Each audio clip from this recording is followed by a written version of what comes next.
I'm Kyle Harper, Senior Vice President and Provost, as well as Professor of Classics and Letters at the University of Oklahoma. You're looking at Lucius Verus. He's an important emperor in the middle of the 2nd century who's not much remembered today, certainly not as famous as his co-emperor Marcus Aurelius and the other emperors of the middle of the 2nd century. There's several remarkable characteristics of Lucius' reign, and the first is actually shared with Marcus Aurelius, his adoptive brother. Marcus Aurelius and Lucius were both picked out as young boys by the Emperor Hadrian to be their successor's successor. And so Hadrian arranges for Antoninus, who's his adopted successor, to adopt as his two sons, Lucius and Marcus. And so Marcus, although the elder brother and the senior emperor, takes Lucius not only as his younger brother, but when he becomes senior emperor, takes Lucius as his junior emperor. Now, this was something entirely novel in the Roman world. Never before had the magnificent Roman Empire been ruled by two individuals with the same kind of imperial sovereignty simultaneously. In some ways, this represents the beginning of a new kind of pattern. And it shouldn't surprise us. The Roman Empire was massive. And in an age without modern communications or transportation, it was difficult to govern an empire with multiple dangerous frontiers. But Marcus and Lucius, ruling jointly, set a new kind of precedent for later emperors to come. And they ruled together well. Marcus controlled the city of Rome and the campaigns along the northern frontier, while Lucius gathered a massive army of Roman troops and set out for the east. He invaded what's called Parthia, what now the territory that belongs to the state of Iraq. He staged from what is now Syria and led a massive military campaign that was entirely successful. The Romans, as they did mostly throughout their history, were able to dominate the Parthian Empire to their east militarily, but had trouble occupying these territories. When Lucius's troops returned to the empire, the Roman Empire was struck by a massive smallpox pandemic.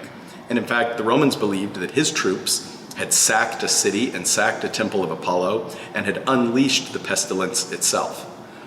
Lucius himself would succumb to death by this plague, ending both his life and, in some ways, the glory days of the Roman Empire.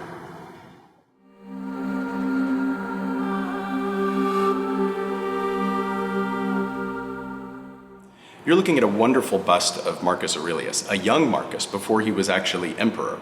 That in itself is worth thinking about, because one of the most remarkable things about Marcus is that he already, as a very young man, stood out so much that the emperor, two emperors before him, Hadrian, picked him out as his successor's successor. And what's even more amazing is that Hadrian was able to make such a great choice, because both contemporaries then and historians today consider Marcus Aurelius to be one of the great emperors in the history of Rome. He's maybe most famous for his philosophy. He's the most philosophical of the Roman emperors. He was one of the most famous Stoics of his day. Stoic philosophy was one of the great thought systems of the ancient world. It was a Greek philosophy in its origins, and in fact, Marcus, like any educated Roman, both spoke Greek and wrote Greek, and in fact wrote his diary, called To Himself, in Greek. It's one of the most famous texts in all of Stoic philosophy.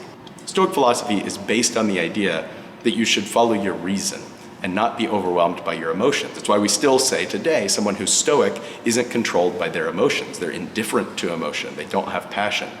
Rather, Stoics are led always by a cool, rational faculty that guides them in all their choices to be virtuous.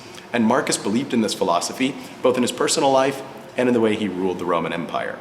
His rule is considered not only one of the great periods of Roman history, but also, in some ways, the beginning of the end of the good days. During his reign, the Romans faced challenges unlike any they'd faced before.